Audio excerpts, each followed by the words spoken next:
السلام علیکم ورحمۃ اللہ۔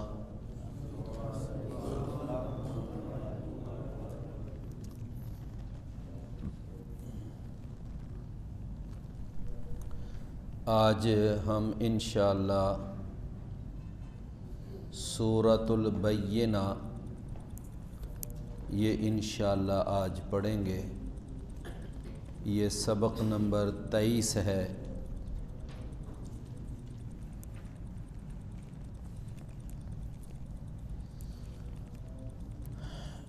اعوذ باللہ السمیع العلیم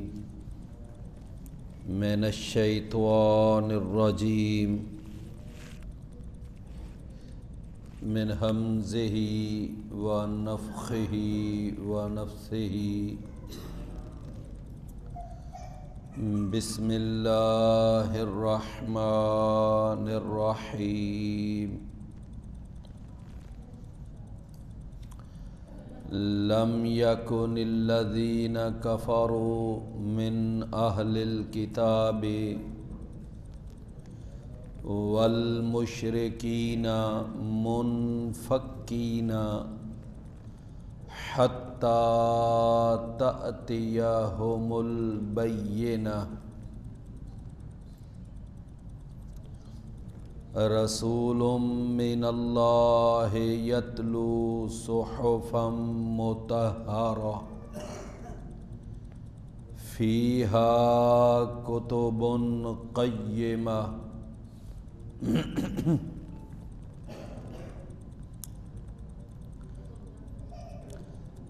لم یکن الذین کفروا، نہیں تھے وہ لوگ جنہوں نے کفر کیا،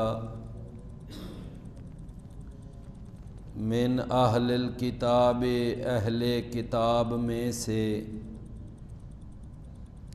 والمشرکین اور مشرکین میں سے، منفکین باز آنے والے، حتی تأتیہم البینہ یہاں تک کہ آ جاتی ان کے پاس واضح دلیل۔ رسول من اللہ، ایک رسول اللہ کی طرف سے، یتلو صحفا مطہرہ کہ وہ تلاوت کرتا پاکیزہ صحیفوں کی، فیہا کتب قیمہ کہ اس میں مضبوط مضامین ہوتے۔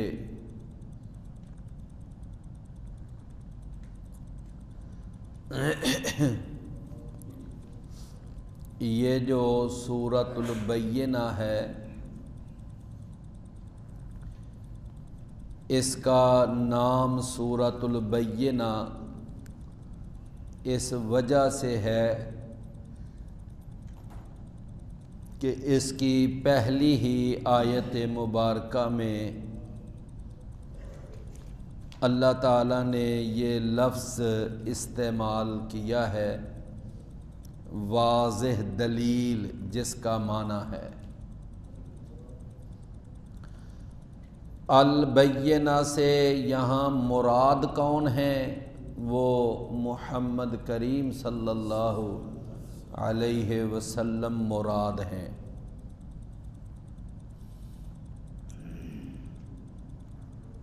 سورۃ البینہ کے بارے میں صحیح البخاری میں یہ حدیث، یہ واقعہ وہاں موجود ہے کہ ایک دفعہ جناب محمد الرسول اللہ صلی اللہ علیہ وسلم نے سیدنا ابی بن کعب رضی اللہ عنہ، سیدنا ابی بن کعب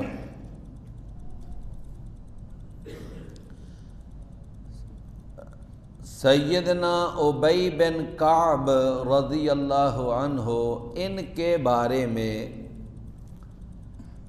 رسول اکرم صلی اللہ علیہ وسلم نے اپنے پیارے لبوں سے، میٹھی زبان سے، نبوت و رسالت والی وحی سے یہ بات ارشاد فرمائی۔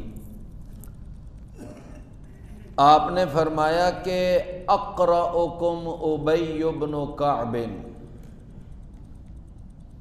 کہ تم میں سے سب سے بڑا قاری جو ہے، سب سے بڑا قاری وہ ابی بن کعب ہیں رضی اللہ عنہ، سب سے بڑے قاری۔ سیدنا عمر رضی اللہ عنہ ان کے بارے میں یہ لفظ بولتے تھے کہ یہ سید القراء ہیں، یہ سید القراء یعنی قاریوں کے سردار ہیں۔ تو اس میں کوئی شک نہیں ہے کہ قاریوں میں سے سب سے بڑے قاری صحابہ کرام میں سے وہ سیدنا ابی بن کعب ہیں رضی اللہ عنہ۔ نبی صلی اللہ علیہ وسلم نے ایک موقع پر یہ بات بیان فرمائی۔ آپ نے فرمایا کہ تم نے اگر قرآن کو صحیح طور پر سمجھنا ہے نا، تو اس کے لیے آپ نے فرمایا کہ یہ کچھ افراد ہیں، ان افراد سے اگر تم سمجھو گے نا تو قرآن تمہیں صحیح سمجھ آئے گا۔ ان میں سے آپ نے ایک نام لیا سیدنا معاذ بن جبل رضی اللہ عنہ،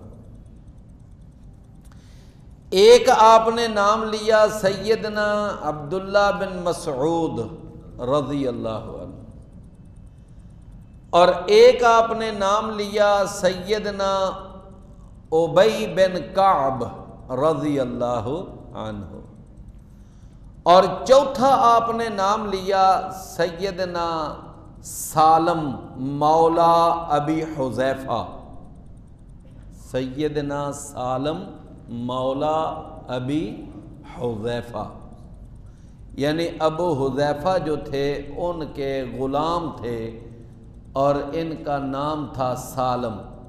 بڑی کمال کی قرات کیا کرتے تھے اور قرآن کے علوم بھی ان کو بہت زیادہ ازبر تھے۔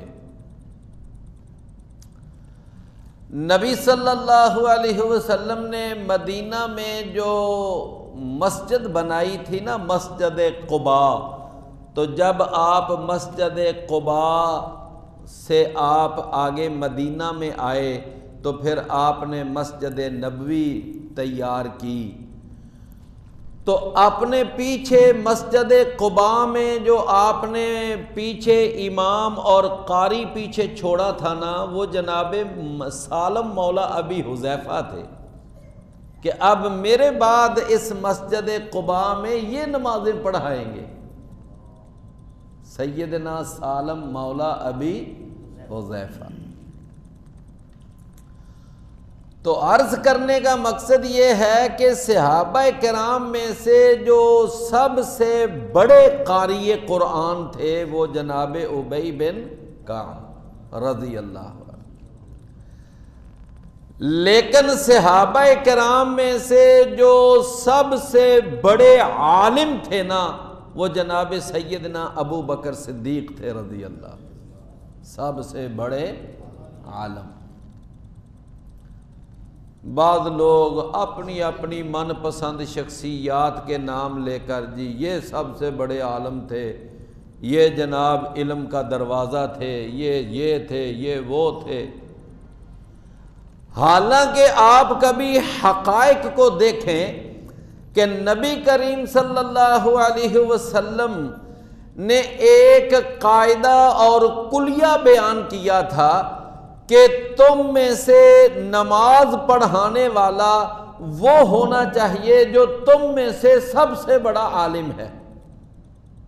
فَلْيَؤُمَّكُمْ أَقْرَأُكُمْ لِكِتَابِ اللَّهِ، تو سب سے بڑا عالم تو نبی صلی اللہ علیہ وسلم نے اپنی زندگی کے آخری ایام میں آپ نے اپنا مصلی کس کے حوالے کیا تھا؟ کسے مصلی پہ کھڑا کیا تھا؟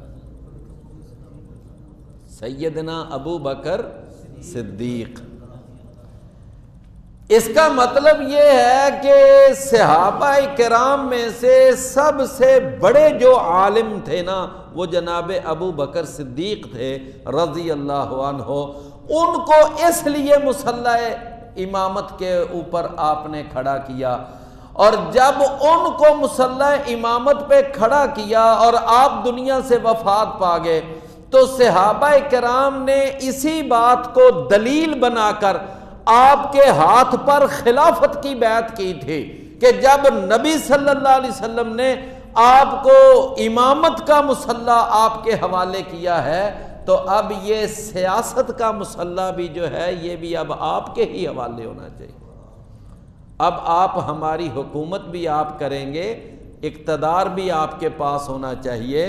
تو یہ انہوں نے اس یعنی امامت سے ہی ان کے لیے خلافت کا استدلال کیا، امامت سے ہی انہوں نے کیا کیا؟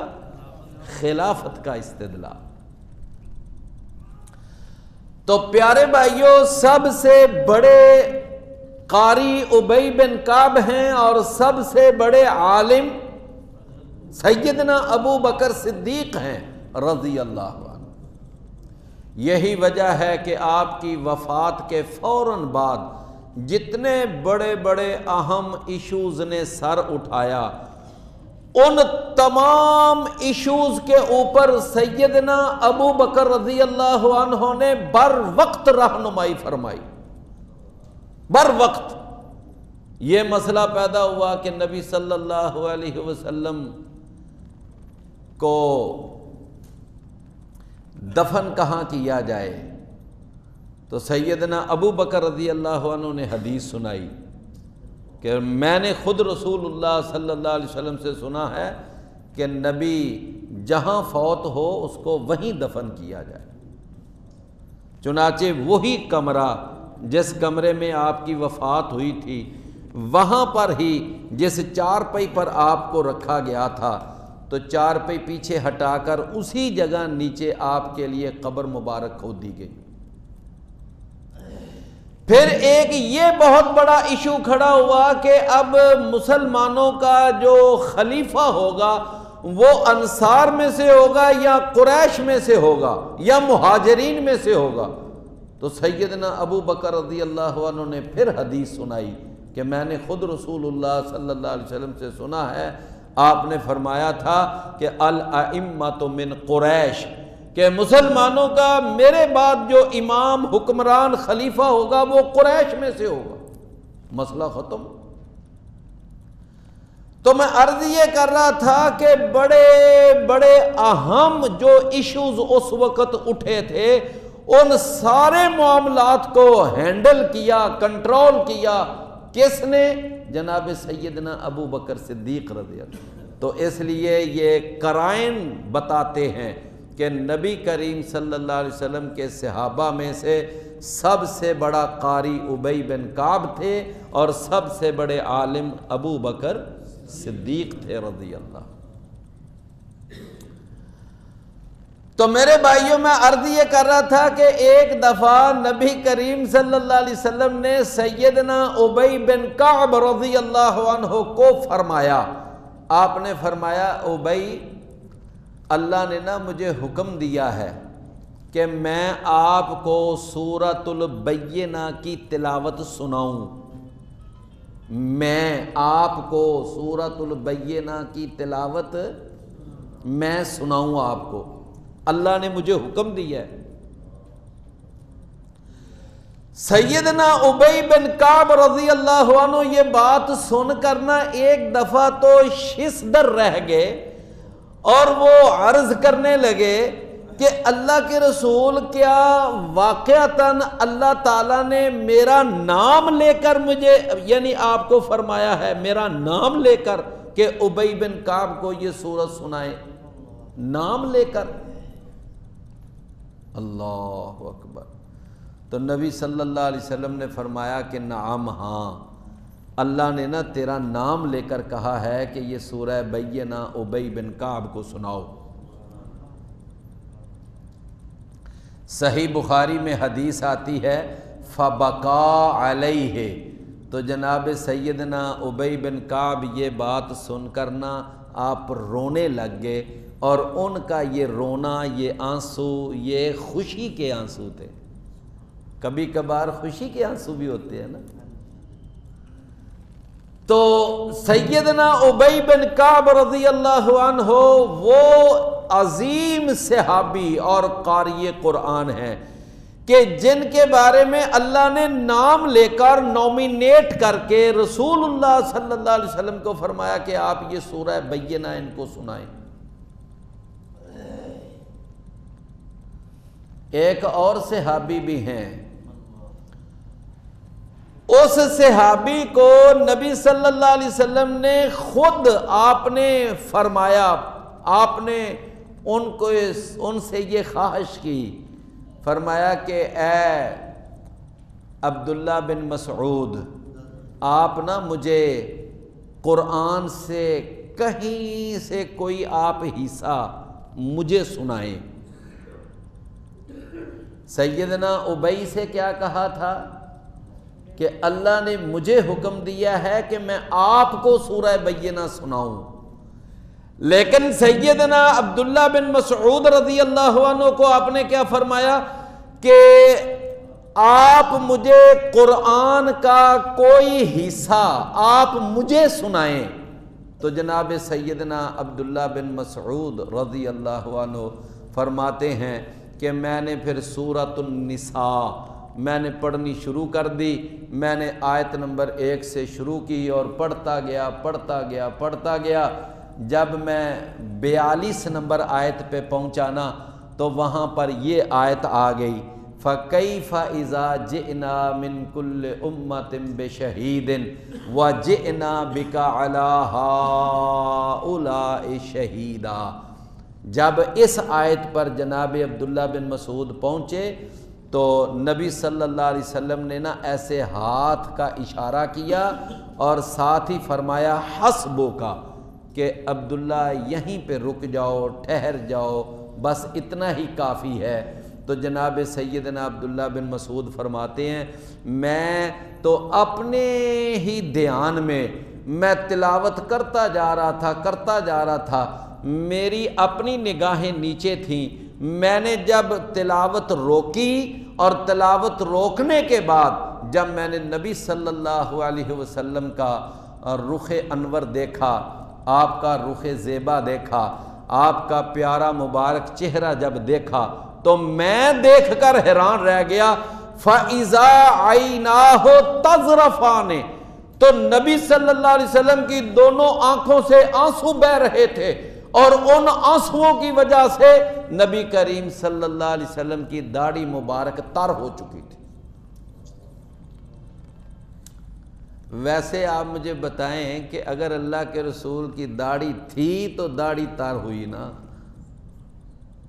سمجھے نا، اگر داڑھی تھی تو داڑھی تر ہوئی، سمجھے؟ تو میں عرض یہ کر رہا تھا کہ یہ ابی بن کعب ہیں کہ جن کو رسول اللہ صلی اللہ علیہ وسلم نے قرآن کی تلاوت سورہ البینہ کی سنائی، اور عبداللہ بن مسعود وہ صحابی ہیں کہ جن سے رسول اللہ صلی اللہ علیہ وسلم نے قرآن کی تلاوت سنی۔ اس کا مطلب کہ قرآن کی تلاوت سنانا بھی عظیم عمل ہے، اور قرآن کی تلاوت سننا بھی عظیم عمل ہے۔ بات سمجھ آئی نا؟ اللہ اکبر۔ امام ابن کثیر رحمۃ اللہ علیہ، امام ابن کثیر رحمۃ اللہ علیہ بڑی ایک پیاری بات انہوں نے کہی ہے۔ فرماتے ہیں کہ آپ نے لفظ سنا ہے سما، سین آگے میم الف ما اور آگے عین، سما۔ اس کا ویسے لفظی معنی ہوتا ہے سننا، لیکن ہمارے یہاں بر صغیر کے اندر نا ایک عجیب اس کا معنی محفل سماع، کبھی آپ نے پڑھا ہوگا اشتہاروں پر، تو وہ محفل سماع اس کو کیا معنی لیا جاتا ہے؟ یعنی قوالی کی محفل۔ کیا معنی لیا جاتا ہے؟ قوالی کی، کہ جہاں قوالی ہوتی ہے، قوال گلا پھاڑ پھاڑ کر اور اس کے ساتھ ہم نوا، وہاں پر جناب وہ ڈھول ڈمکا، بانسریاں، باجے گاجے، اور وہ سارا یعنی کہ وہ یعنی ایک گندا کلچر یہ وہاں پر پڑا ہوتا ہے، اور وہ قوال بالکل داڑھی منڈا اور عجیب طرح کا اس نے لباس پہنا ہوتا ہے، تو کس طرح وہ عجیب و غریب آوازیں نکال نکال کر قوالی کرتا ہے، تو اس کا نام کیا رکھا ہوا ہے؟ محفل سماع۔ امام ابن کثیر رحمت اللہ علیہ نے وہ فرمایا، اپنی تفسیر ابن کثیر میں لکھتے ہیں، کہتے ہیں کہ جو اہل کفر ہیں، اہل کفر، ان کا جو سماع ہے وہ ہے گانے سننا۔ کیا ہے؟ گانے سننا، جو بے حیائی پر مبنی، فحاشی پر مبنی گانے، اور جن کے اندر بے حیائی ہوتی ہے، فحاشی ہوتی ہے، عشق مشوقی ہوتی ہے، تو اس طرح کے گانے یہ سننا سنانا جو ہے یہ کن کا سماع ہے؟ اہل کفر کا۔ اور دیکھ لیں قرآن مجید میں اس کی دلیل موجود ہے کہ جس وقت ابو جہل مکے سے لے کر نکلا تھا نا 1000 کا لشکر، تو اپنے ساتھ گانے والیاں، اپنے ساتھ وہ گلوکارائیں اور طبلے سرنگیاں، یہ پورا رقص و سرود کا پورا سامان لے کر نکلا تھا۔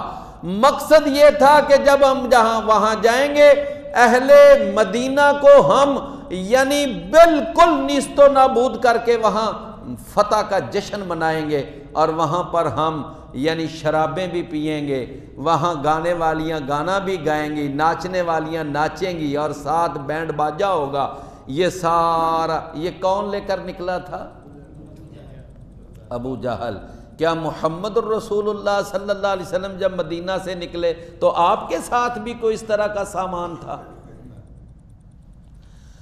تو امام ابن کثیر فرماتے ہیں کہ اہل کفر کا جو سماع ہے وہ ہے بے حیائی اور فحاشی والے گانے، غزلیں، عشق مشوقی والی یعنی کہ گانے اور غزلیں، یہ ان کا ہے۔ فرماتے ہیں کہ جو اہل بدعت کا سماع ہے، اہل شرک اور اہل بدعت کا سماع، وہ کیا ہے؟ فرماتے ہیں یہ مبالغہ آمیزی اور غلوب کے اوپر مبنی یہ نعتیں، یہ قوالیاں، یہ سماع کن کا ہے؟ اہل شرک اور اہل بدعت کا۔ یہ کس طرح کا سماع کرتے ہیں؟ یعنی غلو اور مبالغہ آمیزی، اس کے اوپر مشتمل نعتیں، قوالیاں۔ اب آپ دیکھ لیں جتنی بھی نعتیں پڑھی جاتی ہیں، محفل نعت مصطفیٰ، محفل نعت رسول، اور یہ جتنا اس میں جناب وہ مبالغے کیے جاتے ہیں نبی کریم صلی اللہ علیہ وسلم کے بارے میں، کہ نبی صلی اللہ علیہ وسلم کو اللہ سے بھی اوپر والا جو ہے نا درجہ دے دیا جاتا ہے، اللہ کا درجہ گھٹا دیا جاتا ہے، اور محمد الرسول اللہ صلی اللہ علیہ وسلم کا درجہ اللہ سے بھی بڑھا دیا جاتا ہے۔ میری بات سمجھے ہیں نا؟ اب آپ اندازہ کریں، فرماتے ہیں کہ پہلا سما وہ کیا ہے؟ اہل کفر کا، وہ آپ سمجھ گئے کہ وہ کیا ہے۔ دوسرا سما اہل شرک اور اہل بدعت کا، وہ کیا ہے؟ اور امام ابن کثیر فرماتے ہیں ایک تیسرا بھی سما ہے، وہ ہے قرآن کا سما۔ یہ سما کن کا ہے؟ اہل ایمان کا سما۔ اہل ایمان کا سما کیا ہے؟ اہل ایمان کا سما وہ ہے قرآن سننا، قرآن سنانا۔ یہ قرآن سننا سنانا یہ کن کا سما ہے؟ اہل ایمان کا۔ تو میری آپ بات سمجھ گئے نا؟ صحابہ کرام کے درمیان ایسے ہی ہوتا تھا، وہ نہ تو کوئی گانے سنتے تھے، نہ کوئی غزلیں سنتے تھے، نہ کوئی یعنی شرکیہ نعتیں، نہ شرکیہ قوالیاں۔ ان کے اندر جو سما تھا یہ قرآن سننا اور سنانا تھا۔ تو نبی کریم صلی اللہ علیہ وسلم نے جناب سیدنا ابی بن کعب کو سورۃ البینہ سنائی اور جناب عبداللہ بن مسعود رضی اللہ عنہ سے سورۃ النساء سنی۔ اللہ اکبر۔ تو اللہ تعالیٰ نے ارشاد فرمایا لم یکن الذین کفروا من اہل الکتاب والمشرکین، کہ نہیں ہیں وہ لوگ جنہوں نے کفر کیا اہل کتاب میں سے، والمشرکین اور مشرکین میں سے، منفکین باز آنے والے، کہ اہل کتاب کے کافر اور مشرکین کے کافر۔ ذرا توجہ سے بات سمجھنا کہ کیا اہل کتاب جو یہودی اور عیسائی ہیں، کیا ان کے اندر شرک نہیں پایا جاتا؟ شرک تو ان کے اندر بھی پایا جاتا ہے۔ خود رسول اللہ صلی اللہ علیہ وسلم نے اپنی زندگی کے آخری ایام میں فرمایا کہ لعن اللہ الیہود والنصارى اتخذوا قبور انبیائہم مساجدا، کہ اللہ کی لعنت ہو یہودیوں پر اور عیسائیوں پر کہ انہوں نے اپنے نبیوں اور اپنے نیک بزرگوں کی قبروں کو سجدہ گاہ بنا لیا۔ اور پھر قرآن مجید میں اللہ نے فرمایا اتخذوا احبارہم و رہبانہم اربابا من دون اللہ، کہ ان یہودیوں اور عیسائیوں نے اپنے علماء کو، اپنے مشائخ کو، اپنے بڑے بڑے پیروں کو، بزرگوں کو انہوں نے رب کا درجہ دیا ہوا تھا۔ تو میرے بھائیوں، شرک جو تھا وہ اہل کتاب میں بھی پایا جاتا تھا، وہ بھی شرک کیا ارتکاب کرتے تھے، شرک میں ملوث تھے۔ لیکن یہاں اللہ تعالیٰ نے، آپ نے دیکھا نا کیا فرمایا کہ اہل کتاب کے کافر اور مشرکین کے کافر۔ تو مطلب یہ سمجھ آیا کہ جب اہل کتاب کے مقابلے میں لفظ المشرکین آئے تو پھر اس سے اہل کتاب کے مشرک مراد نہیں ہوتے، اس سے وہ مشرک مراد ہوتے ہیں کہ جو اللہ کی کسی کتاب پر ایمان نہیں لاتے، جس طرح کہ ابو جہل تھا، ابو لہب تھا، آتش پرست تھے، آج کے یہودی، آج کے ہندو اور سکھ ہیں۔ یعنی پھر مشرکین سے یہ مشرکین کا طبقہ مراد ہوگا جب یہ مشرکین کس لفظ کے مقابلے میں استعمال ہو؟ اہل کتاب کے۔ بات سمجھے نا؟ پھر اس وقت مشرکین سے کون مراد ہوں گے؟ وہ لوگ کہ جو کتاب پر ایمان ہی نہیں لاتے، ان پر کوئی کتاب اللہ نے نازل ہی نہیں کی۔ تو یہ ایک اس کے اندر فرق ہے۔ تو فرمایا کہ نہیں تھے بعض اہل کتاب کے کافر اور مشرکین کے کافر، منفکین باز آنے والے، حتی تأتیہم البینہ، یہاں تک کہ آ جاتی ان کے پاس کوئی واضح دلیل۔ یعنی اہل کتاب کے کافر بھی اور مشرکین کے کافر بھی اپنے اپنے کفر اور شرک سے باز آنے والے نہیں تھے، یہاں تک کہ ان کے پاس کوئی واضح دلیل آ جاتی۔ اور وہ واضح دلیل کیا ہے؟ فرمایا رسول من اللہ، اللہ کی طرف سے ایک رسول۔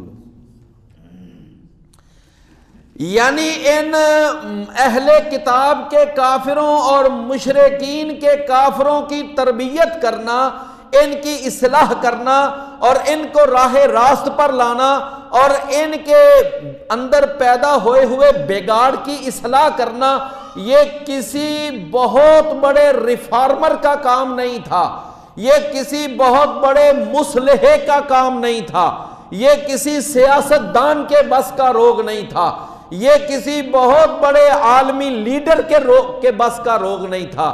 اگر یہ کام کر سکتا تھا تو کون کر سکتا تھا؟ کوئی اللہ کا رسول۔ یہ اللہ کے رسول نے یہ کام کرنا تھا۔ بھی بات آپ سمجھ رہے ہیں نا کہ یہ کس نے کام کرنا تھا؟ اللہ کے، یہ اللہ کے رسول کا یہ معاملہ تھا کہ وہ تربیت کرتا، وہ اصلاح کرتا، وہ ان کا تزکیہ کرتا، وہ ان کے نفوس کا تزکیہ کرتا۔ یہ تو ایک رسول کے ذمہ کا کام تھا۔ فرمایا کہ وہ واضح دلیل کون سی ہے؟ رسول من اللہ، وہ اللہ کی طرف سے ایک رسول، یتلو کہ وہ تلاوت کرتا۔ کیا تلاوت کرتا؟ صحفا مطہرہ، پاکیزہ صحیفے وہ تلاوت کرتا۔ اور رسول اللہ صلی اللہ علیہ وسلم کے جو فرائض منصبی اللہ نے قرآن میں بیان کیے، ان میں ایک فرض منصبی یہ ہے کہ یتلو علیہم آیاتک، کہ وہ ان کے اوپر تیری کتاب کی آیتیں پڑھتا ہے۔ تو تلاوت آیات یہ باقاعدہ رسول اللہ صلی اللہ علیہ وسلم کے فرائض منصبی میں سے ایک فرض منصبی ہے۔ فرمایا اور اس کے بعد وہ تلاوت کیا کرتا ہے؟ صحفا مطہرہ، پاکیزہ صحیفے۔ کیا کرتا ہے؟ وہ آپ نے پیچھے پڑھا ہے نا سورہ العبس میں، کلا انہا تذکرہ فی صحف مطہرہ مرفوعۃ، فی صحف مطہرہ مرفوعۃ مطہرہ بأیدی سفرہ کرام بررہ۔ فرمایا کہ یہ جو ہے نا، یہ کتاب جو ہے یہ پاکیزہ صحیفوں میں ہے، جو بلند کیے ہوئے ہیں، پاک کیے ہوئے ہیں، اور یہ نیک لکھنے والوں کے ہاتھوں میں۔ تو یہ جو کتاب ہے اللہ نے اس کو صحفا مطہرہ کہا کہ یہ صحفا مطہرہ۔ فیہا کتب قیمہ، فرمایا اس قرآن میں آگے کئی یعنی کتابیں ہیں، مضبوط کتابیں ہیں۔ مفسرین نے اس کا مطلب یہ بیان کیا ہے کہ اس کتاب میں آگے کئی مضبوط مضامین ہیں۔ کیا ہیں؟ مضامین، توحید کا مضمون، رسالت کا مضمون، آخرت کے عقیدے کا مضمون، اور اسی طرح اس کے اندر نماز کا چیپٹر، روزے کا چیپٹر، حج کا چیپٹر، اور اس کے اندر دیگر کئی مضامین ہیں، موضوعات ہیں جو اللہ نے اس کے اندر بیان کیا۔ تو کتبن کا پھر معنی کیا ہوا؟ مضامین، موضوعات۔ کیا معنی ہوا؟ مضامین۔ آپ دیکھ لیں بخاری شریف دیکھیں تو وہاں لکھا ہوا ہے کتاب الایمان، کتاب الطہارت، کتاب الصلاۃ، کتاب الصیام، کتاب الحج۔ یعنی ہے تو بخاری شریف لیکن اس میں آگے کئی کتب ہیں، اور ہر کتب کا معنی، ہر کتاب کا مطلب ایک الگ مضمون۔ تو میرے بھائیو بات سمجھ آ گئی نا؟ فیہا کتب قیمہ، اس کے اندر مضبوط مضامین ہیں۔ فرمایا وما تفرق الذین اوتوا الکتاب الا من بعد ما جاءتهم البینہ، اور نہیں فرقہ ہوئے وہ لوگ جو کتاب دیے گئے تھے، مگر اس کے بعد کہ آ گئی ان کے پاس واضح دلیل۔ اللہ، کیا مطلب ہوا کہ یہ کوئی نہ سمجھے کہ یہ جو اہل کتاب تھے ان کے جو فرقے بنے، رسول اللہ صلی اللہ علیہ وسلم نے فرمایا کہ جو تم سے پہلے تھے نا عیسائی، اور جو تم سے پہلے یہودی تھے، آپ نے فرمایا ان کے 71 یا 72 فرقے بنے تھے، 71 یا 72 فرقے بنے تھے، ان کے گروہ بنے تھے۔ آپ نے فرمایا کہ میری امت جو ہے نا اس کے اندر 73 فرقے بنیں گے۔ اب ان کے بارے میں جو آپ نے فرمایا نا کہ 71-72 فرقے بنے، تو مطلب کیا تھا کہ ان کے اندر بھی بہت زیادہ فرقے بنے، بہت زیادہ فرقے۔ لیکن رسول اللہ صلی اللہ علیہ وسلم نے فرمایا کہ میری امت کے اندر جب فرقہ واریت آئے گی اور اس میں جب فرقہ پرستی پیدا ہوگی، اس کے اندر جب مختلف فرقے بنیں گے تو یہ ان سے پیچھے نہیں رہیں گے، بلکہ یہ ان سے بھی کوئی 2 ہاتھ آگے جائیں گے۔ مراد یہاں 73 کا عدد مراد نہیں ہے، مراد 73 کا عدد مراد نہیں، مراد یہ ہے کہ میری امت فرقے بنانے میں، فرقہ واریت میں ان سے آگے ہی جائے گی، پیچھے نہیں رہے گی۔ اور دیکھ لیں وہی ہوا۔ اور رسول اللہ صلی اللہ علیہ وسلم نے پھر صرف اتنی نہیں، ایک اس سے اگلی بات بھی بتائی۔ آپ نے فرمایا وہ جو 73 فرقے بنیں گے، بڑے غور سے بات سننے والی ہے۔ آپ نے فرمایا کہ وہ جو 73 فرقے بنیں گے نا، وہ سارے ہی جہنم میں جائیں گے، فرمایا سوائے ایک فرقے کے، ایک جماعت کے، ایک گروہ کے۔ تو نبی صلی اللہ علیہ وسلم سے صحابہ نے پوچھا اللہ کے رسول کوئی ان کی نشانی بتا دیں۔ آپ نے فرمایا تمہیں موٹی سی میں 2 نشانیاں بتاتا ہوں۔ ایک ان کی نشانی یہ ہوگی کہ وہ میرے اور میرے صحابہ کے طریقے پر عمل کریں گے، میری اور میرے صحابہ کی سنت کو وہ فالو کریں گے۔ اور دوسرا ان کا یعنی دوسری ان کی علامت یہ ہوگی، رسول اللہ صلی اللہ علیہ وسلم نے صحیح مسلم میں بیان کیا، فرمایا کہ لن یبرح ھذا الدین قائما، کہ یہ دین ہمیشہ قیامت تک قائم رہے گا۔ فرمایا تقاتل علیہ عصابۃ من المسلمین، کہ اس دین کے اوپر مسلمانوں کی ایک جماعت باقاعدہ جہاد کرتی رہے گی۔ تو دوسری علامت پھر کیا ہوئی؟ دوسری علامت جہاد۔ تو لہذا میرے بھائیو یہ 2 علامتیں آپ دیکھ لیں، آپ اپنے دائیں دیکھیں، بائیں دیکھیں، آگے دیکھیں، پیچھے دیکھیں، اپنے محلے میں دیکھیں، اپنے علاقے میں دیکھیں، شہر میں دیکھیں، مختلف مسجدوں کو جا کر دیکھیں۔ یہ کبھی نہ سوچا کریں کہ سارے ہی ٹھیک ہیں، جہاں کوئی لگا ہوا ہے ٹھیک لگا ہوا ہے۔ نہ میرے بھائیوں، میرے اور آپ کے پیارے پیغمبر نے یہ نہیں ہمیں یہ فرمایا کہ سارے ٹھیک ہیں۔ اللہ کے نبی نے تو فرمایا کہ 72 جہنم میں جائیں گے، صرف ایک جنت میں جائے گا۔ کیا خیال ہے؟ اگر سارے ٹھیک ہیں تو پھر تو رسول اللہ صلی اللہ علیہ وسلم فرما جاتے نا کہ اتنی پریشانی کی کوئی بات نہیں، جانا ساری جنت میں ہے، ساری جنت میں جائیں گے۔ وہ ایک الگ بات ہے کہ بس سمجھنے سمجھانے کی بات ہوگی، لیکن جانا سارے میں جنت میں ہے، لہذا پریشانی والی کوئی بڑی بات نہیں ہے۔ اللہ کے نبی نے کیا فرمایا؟ یہ مشکات میں دیکھ لیں، حدیث پہلی جلد ہے، کتاب الاعتصام بالکتاب والسنہ، یہ شروع کے اندر ہی یہ باقاعدہ باب موجود ہے۔ مشکات الفصل الثالث وہاں پر یہ باقاعدہ حدیث موجود ہے، آپ نے فرمایا سارے جہنم میں جائیں گے سوائے ایک کے۔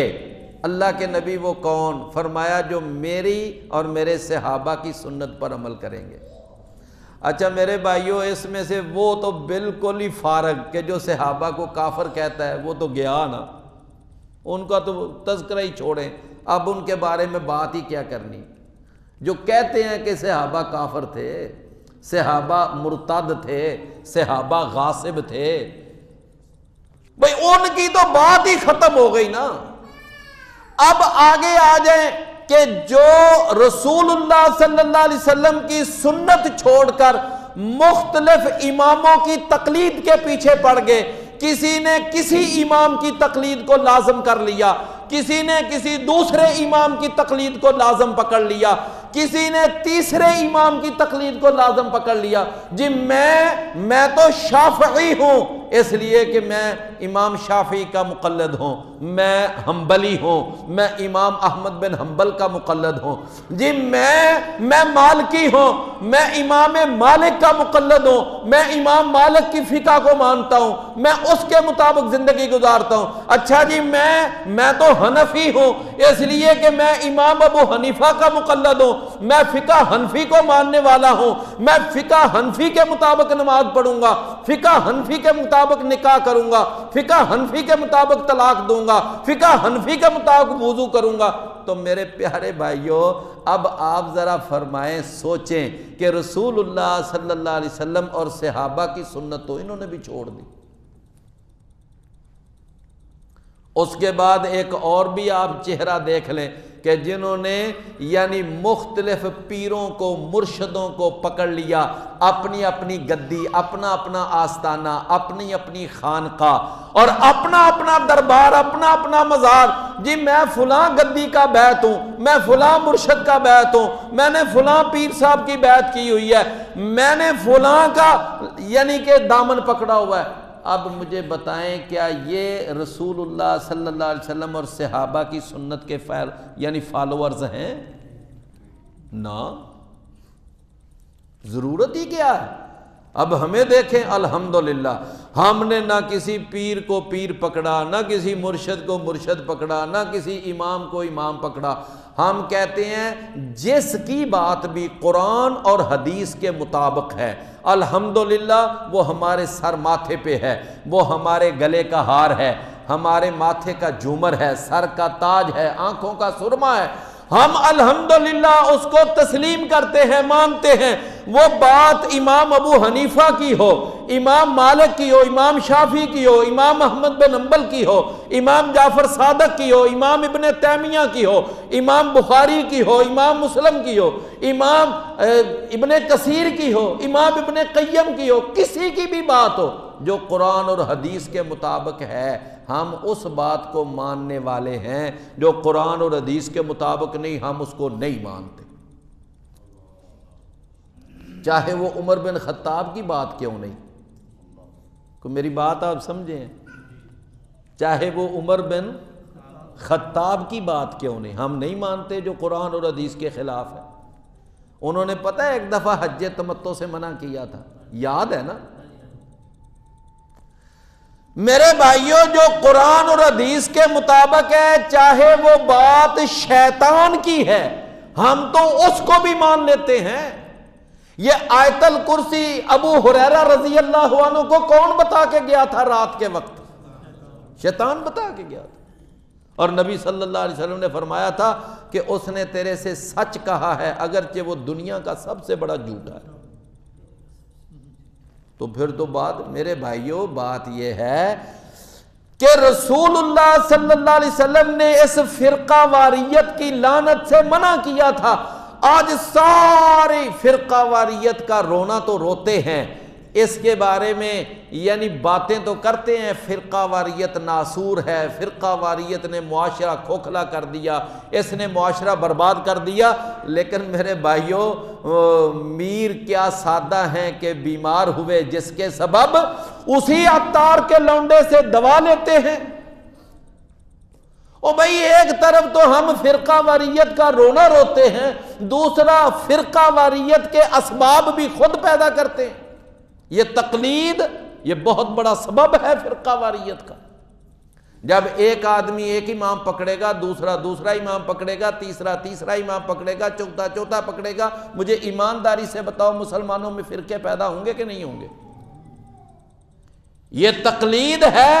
اس نے کتنے بچے جنے ہیں اور ہر بچہ ایک الگ الگ فرقہ ہے۔ تو میں عرض یہ کر رہا تھا کہ اللہ نے فرمایا کہ وَمَا تَفَرَّقَ الَّذِينَ أُوتُوا الْكِتَابَ إِلَّا مِن بَعْدِ مَا جَاءَتْهُمُ الْبَيِّنَةُ، فرمایا نہیں فرقہ فرقہ ہوئے وہ لوگ جو کتاب دیے گئے تھے مگر اس کے بعد کے آ گئی ان کے پاس واضح دلیل، یعنی وہ محمد کریم صلی اللہ علیہ وسلم تشریف لے آئے، انہوں نے آ کر ان کو قرآن بھی سنایا، ان کو اپنی احادیث بھی سنائی، ان کو پورا دین پیش کیا، اس کے باوجود وہ لوگ جو تھے نا وہ ڈی ٹریک ہو گئے۔ تو مطلب یہ سمجھ آیا کہ ان سارے اہل کتاب کی گمراہی کا سبب لا علمی اور جہالت نہیں۔ جملہ سمجھنا ہے آپ نے بڑے غور سے۔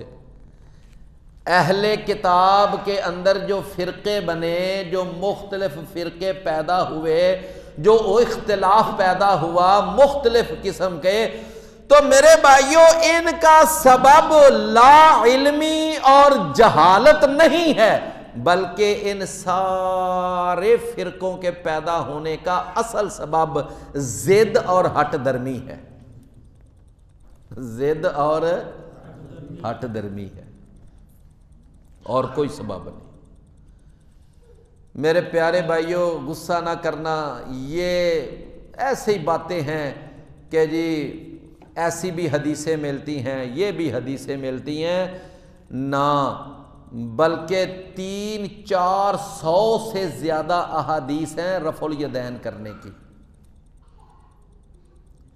کہ رکوع جاتے وقت رفع الیدین، رکوع سے سر اٹھاتے وقت رفع الیدین، یہ 300-400 سے زیادہ احادیث ہیں، کوئی ایک نہیں، دو نہیں، 10 20 نہیں، 100 نہیں، کتنی باقاعدہ رفع الیدین کے موضوع پر مستقل کتابیں لکھی ہوئی ہیں، پوری پوری موٹی کتاب لکھی گئی ہے رفع الیدین کی، جہاں احادیث جمع کی گئی ہے، اور یہاں تک کہ 50 صحابہ کرام ہیں جو رفع الیدین کی احادیث کو نبی صلی اللہ علیہ وسلم سے سن کر آگے امت کے سامنے روایت کرتے ہیں، 50 صحابہ کرام، اور ان 50 صحابہ کرام میں سے 10 مبشرہ جو 10 صحابہ ہیں، وہ 10 کے 10 10 مبشرہ بھی یہ رفع الیدین کی حدیثیں آگے بیان کرتے ہیں۔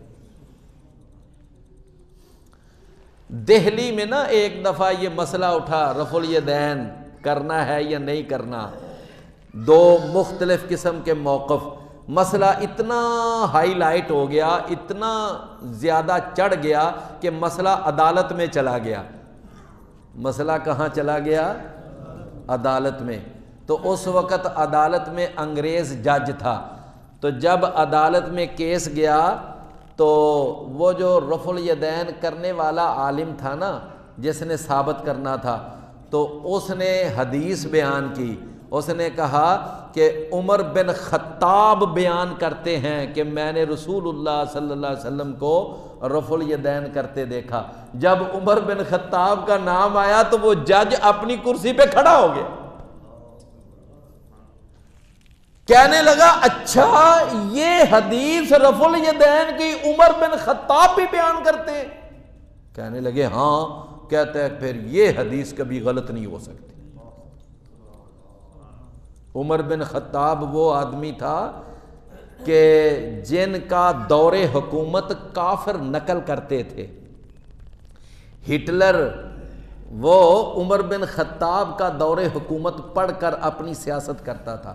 بڑے بڑے کافروں کے حکمران عمر بن خطاب کا دور حکومت پڑھ کر اپنی حکومتیں کرتے تھے، اللہ نے ان کو ایسا یعنی کہ حکومت کرنے کا ڈھنگ سمجھایا تھا کہ بڑا کمال کا حکمران تھا جناب عمر۔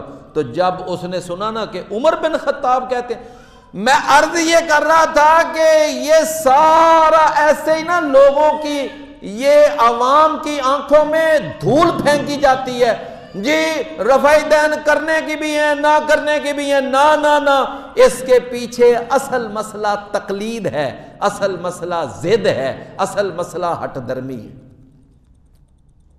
میں آپ کو سچی بات بتا رہا ہوں، یہ نہیں کہ ان کو پتہ نہیں ہے یا ان کو علم نہیں ہے، پتہ ہے، سارا پتہ ہے۔ حدیثیں بخاری شریف میں پڑھتے ہیں، مسلم میں پڑھتے ہیں، ساری حدیث کی کتابوں میں حدیثیں پڑھتے ہیں، لیکن نہیں ماننا۔ کیوں؟ اس لیے کہ جی ہم امام ابو حنیفہ کے مقلد ہیں، ہم نے چونکہ ان کی تقلید کا بیڑا اٹھایا ہوا ہے۔ اصل مسئلہ یہ ہے، کیوں بھی میری بات سمجھ رہے ہیں نا؟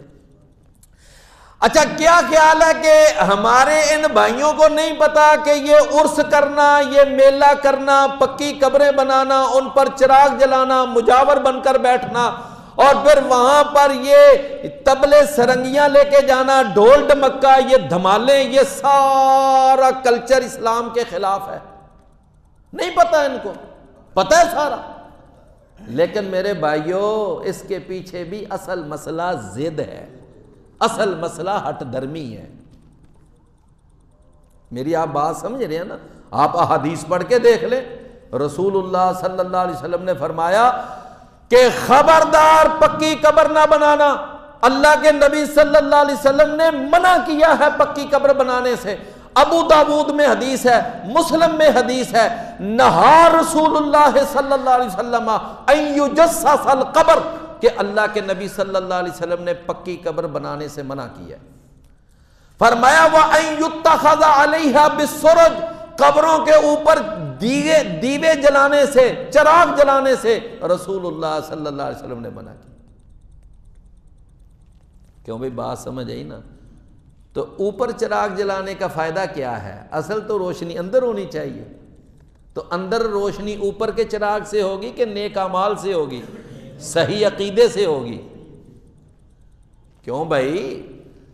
قبر کے اندر جو روشنی ہونی ہے وہ تو صحیح عقیدے سے ہونی ہے، عقیدہ توحید سے ہونی ہے، وہ تو اتباع سنت سے روشنی ہونی ہے۔ ہم جو پڑھتے ہیں اللہم نور قبرہ، یا اللہ اس کی قبر کو منور فرما، تو قبر کا منور ہونا اوپر موم بتی جلانے سے، چراغ جلانے سے اور اوپر دیے جلانے سے نہیں ہوگی۔ وہ روشنی کیسے ہوگی؟ اگر وہ صحیح عقیدہ لے کے جائے گا، وہ صحیح عمل لے کے جائے گا۔ بعض لوگ اچھا جی اب لگاؤ جی، یہ سلیٹیں رکھنے لگے ہیں، اس کے اوپر آیت الکرسی لکھو، اس پر بسم اللہ لکھو اور اس کا رخ نیچے کرو۔ او بھئی اللہ کے بندے، یہ تمہارا کلمہ لکھا ہوا، یہ تمہاری آیت الکرسی لکھی ہوئی، یہ تمہاری بسم اللہ لکھی ہوئی سلیٹ کے اوپر، کیا اس کے ساتھ وہ مردہ پڑھ کر ان فرشتوں کو سنا لے گا؟ بس اس کی جان چھوٹ جائے گی۔ غور کریں نا، وہ کلمہ کام آنا ہے، وہ آیت الکرسی کام آنی ہے، وہ بسم اللہ کام آنی ہے کہ جو وہ اپنے عقیدے میں لے کے جائے گا، اپنے عقیدے میں ساتھ لے کے جائے گا۔ لہذا یہ ساری یہ طفل تسلیاں ہیں، ڈکونسلے ہیں، اور یہ اپنے آپ کو دھوکہ دینے والی بات ہے۔ تو میرے پیارے بھائیوں، اللہ نے قرآن میں فرمایا، دیکھیں وَمَا تَفَرَّقَ الَّذِينَ أُوتُوا الْكِتَابَ، اور نہیں فرقہ فرقہ ہوئے وہ لوگ جو کتاب دیے گئے تھے، إِلَّا مِن بَعْدِ مَا جَاءَتْهُمُ مگر اس کے بعد کہ آ گئی ان کے پاس واضح دلیل، یعنی واضح دلیل آنے کے بعد وہ لوگ گمراہ ہوئے تھے۔ تو ان کی گمراہی کا سبب یہ نہیں تھا کہ ان کے پاس ہدایت نہیں آئی تھی، یا ان کے پاس اللہ کی طرف سے روشنی نہیں آئی تھی، یا اللہ کی طرف سے ان کو رہنمائی نہیں دی گئی تھی۔ سارا کچھ تھا، سارا کچھ تھا، لیکن کیوں ڈی ٹریک ہوئے، کیوں گمراہ ہوئے؟ قرآن بیان کرتا ہے، فرمایا کہ حسدا من عند انفسہم وطعنا فی الدین، کہ صرف اور صرف حسد کی وجہ سے اور دین کے اندر تان کی وجہ سے اور ضد کی وجہ سے اور ہٹ درمی کی وجہ سے وہ لوگ جو تھے وہ گمراہ ہو گئے۔ بھئی بات سمجھ آئی ہے نا؟ یہ ہے اصل سبب گمراہی کا۔ فرمایا وَمَا تَفَرَّقَ الَّذِينَ أُوتُوا الْكِتَابَ إِلَّا مِن بَعْدِ مَا جَاءَتْهُمُ الْبَيِّنَةُ۔ بھئی یہ جو ہے نا اس سبق کی جو اگلی آیات ہیں، وَمَا أُمِرُوا إِلَّا لِيَعْبُدُوا اللَّهَ مُخْلِصِينَ لَهُ الدِّينَ، یہ آیتیں اور آخر تک جو ہے نا یہ ہم اگلے سبق میں انشاءاللہ پڑھیں گے۔